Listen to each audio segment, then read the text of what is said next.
Welcome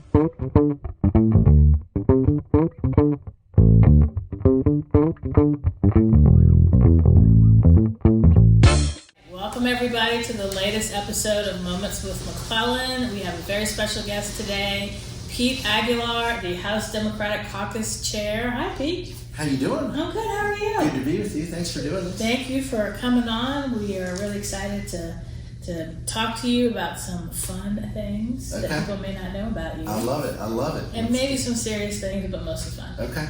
So first question is, as the highest ranking Latino in Congress, how does your background and your perspective affect your policy making and your approach to work?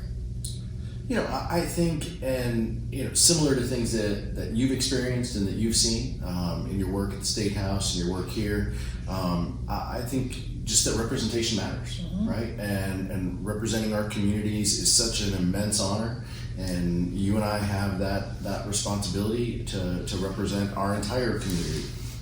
Whether they believe the way we believe on things, or whether they are not voting age, or whether they are documented or undocumented. Our job is to represent everybody in our district, and so that piece matters to me. It matters to the Latino community, making sure that they see people who share their values and ideals, and want a strong community with safe streets and clean air and clean water, good schools, upward mobility for their kids and opportunity for their kids. That's the American dream, and that's what we see in my district, and I think that's what they want me to help with.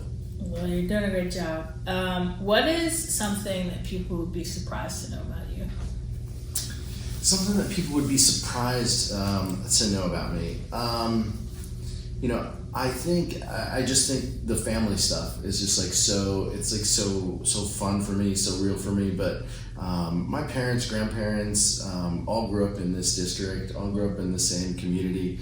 So just like deep roots. But and when politicians go around the districts and say, oh, like I'm from this area, like of course, like I'll run into cousins. I'll run into like third cousins and fourth cousins, in the supermarket, in the hardware store, and they'll just say, hey, how's it going? Like what's going on? Like where have you been? Like it's just so funny.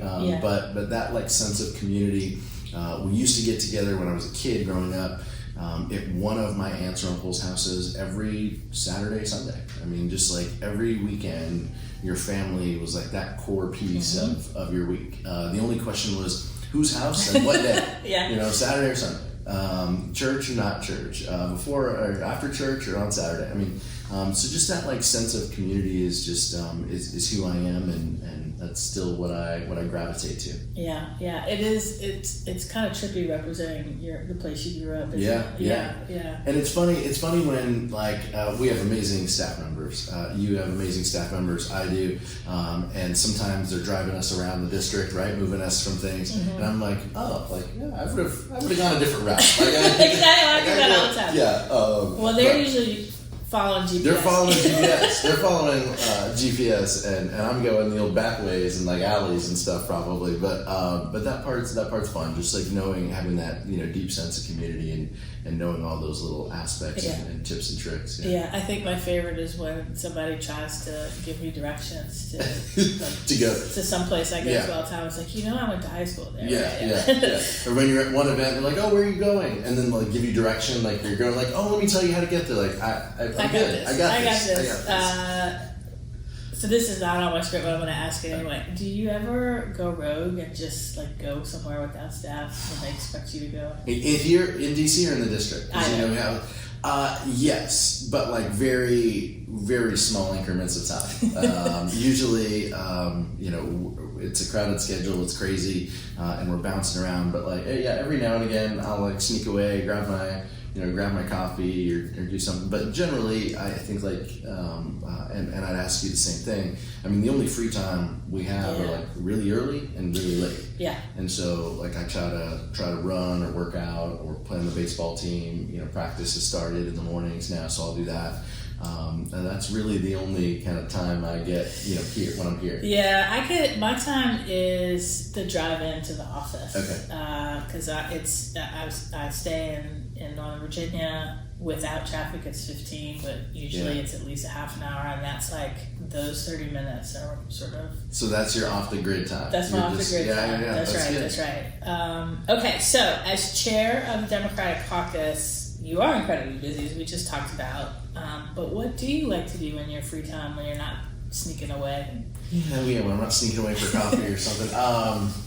I think you've got 2 kids. I've got two kids. I mentioned family time, but like that's truly, especially with the travel and the grind of the job. I mean, any opportunity I can get to spend time with them. And look, I've got teenage boys, so like they don't really want to see me. Like I want to see them, but they don't want to see me.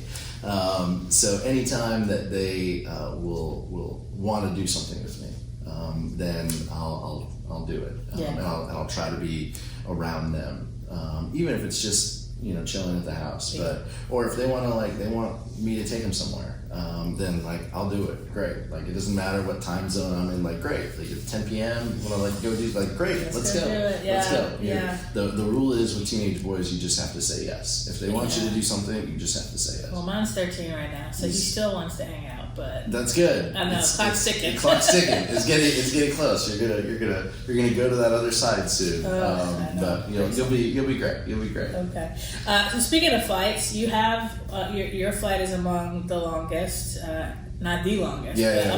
With respect to Jill Takuda, I don't want to. We gotta be careful here. We gotta be fair. But it's a long one. So what do you like to do on your flights to pass the time? Yeah, good question. And when I talk to candidates running and people who have kind of been newly elected from the West Coast, we talk about this a little bit. One trick that kind of helped me early was I almost in my head kind of divided the trip into thirds. And so it was like a third of the time playing defense on emails, right? You're just like responding, triaging, sending to your team. A third of the time I'm trying to read something longer than a 250 word article, right? Just like a CRS report about something, a book, something longer form, a report, a think tank article, like something like substantive that is like interesting but a little longer. And then a third of the time I'm just vegging out. I'm just Netflix, setting my fantasy football team, checking in on friends, text messaging friends, like those types of things. So I try to set it into thirds, so I'm not doing too much of one thing, but I'm just bouncing around a little bit. That's really smart. How long is your flight usually? I mean, I have to connect. I don't fly. I could fly LA direct, but then that's 2 hours to LA, and then a 5-hour flight. So it's generally like a 1-hour flight and then a 4.5-hour flight. Okay. Is what some Phoenix, Dallas, or Salt Lake. I'll connect into DCA, but it's that second leg is usually pretty long. Pretty long. Yeah. What's your routine? My routine, so I've timed it so that it's about a 2-hour drive. Okay. And it depends. Sometimes I'll spend that time catching up on phone calls, either work related. I'll catch up with my chief, or go over things with my husband for the week. Sometimes I just blast music and sing at the top of my lungs. Yeah. Especially if you're in traffic. Exactly. Yes. But that's it. It's like that's the moment where no one's gonna disturb me unless I want them to. Yeah. So you can't read. You're driving, so it's you're like driving. Although I've got an audiobook. The audiobook, it's a podcast, audiobook. I tend to do music. Yeah. Okay. Yeah. So that's why every once in a while I'll belt out Hamilton just in the car to get me in the mood. There's nothing wrong with that. There's nothing. That's a great soundtrack. Yeah. All right. So if you were stranded on a deserted island and had to have another member of Congress with you, who would it be and why? This is a tough one. I might give two, and they would be kind of in the same frame. And I'll explain. But I do think that like Mr. Clyburn and Reverend Cleaver, Manuel Cleaver. I mean, but both in the sense of they're just amazing storytellers.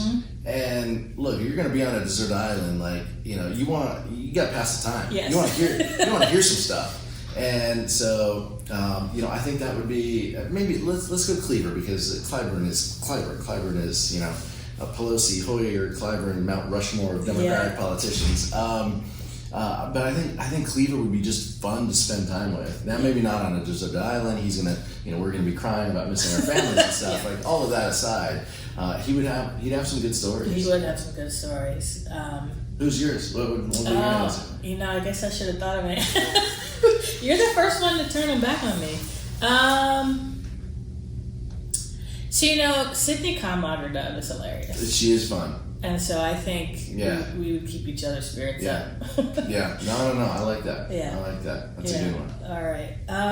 Okay, so you represent California's 33rd district. What is your favorite thing to do when you're back at home? I've already talked about family, so I'm not gonna do that. But I will say I just always look forward. Once I get off of that plane, it's just the internal clock in my head. It's just like, when's my first burrito? Like what? Where is it coming from? Which city am I going to? There's about 4 or 5 in the rotation that our family goes to. So it's like, which one? It's all food. It's all food related, but generally, like burritos. Am I like picking it up on the way from the airport, like depending on the time, or am I waiting for the next day and I'm taking it to my wife at work? Like what? But yeah, I think it's definitely food related.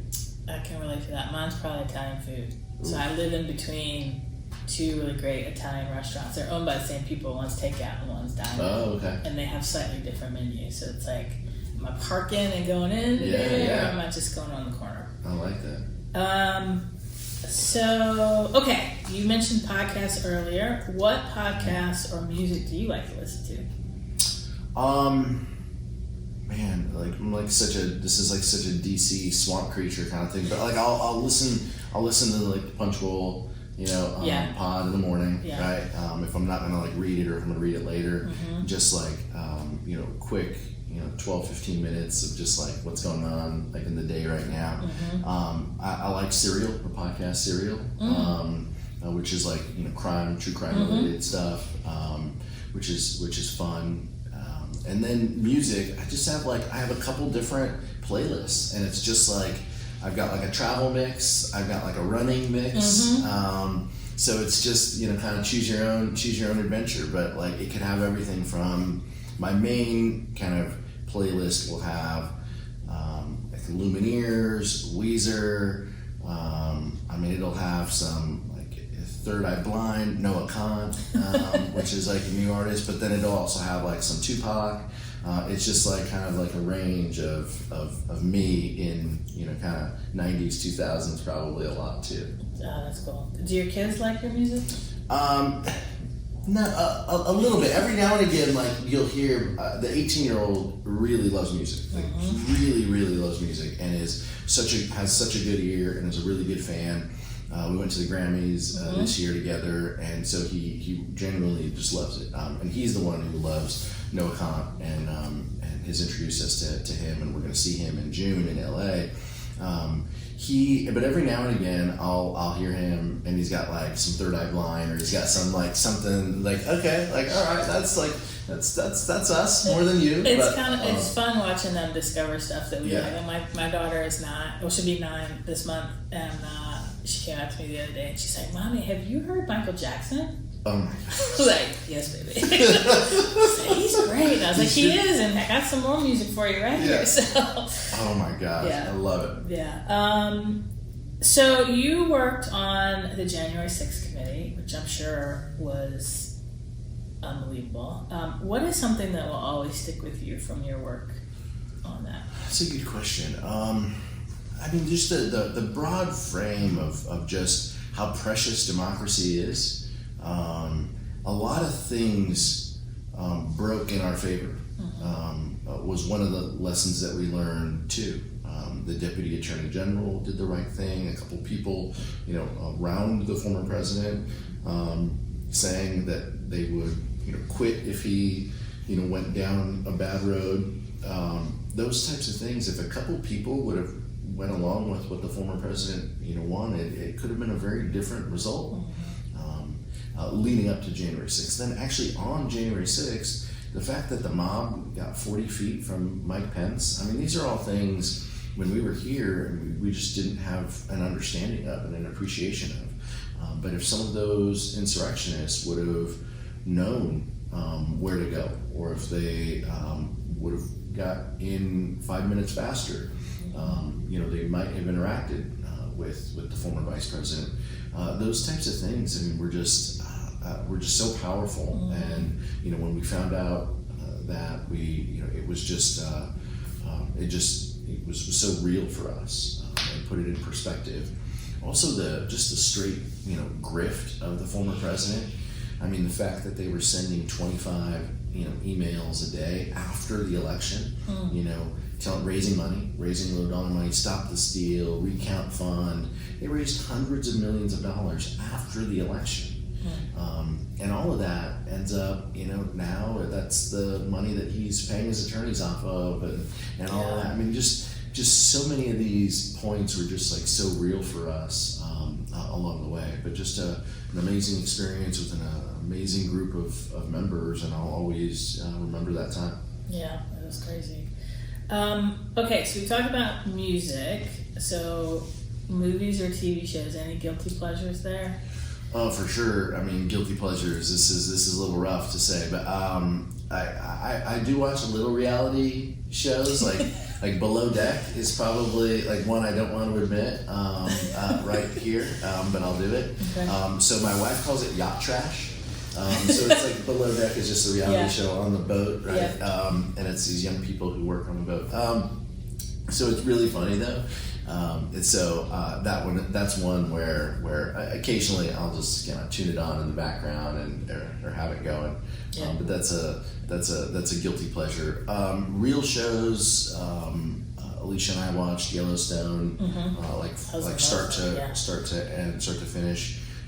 Last year, so we binged basically the whole thing in 12 months. What else are we watching now? We're watching a couple other things now, but yeah, I'll do that. Netflix, full swing, a little golf, action, sports related stuff. I watched the Patriots Dynasty on Apple. So yeah, anything that can be downloaded and watched on a plane. There you go.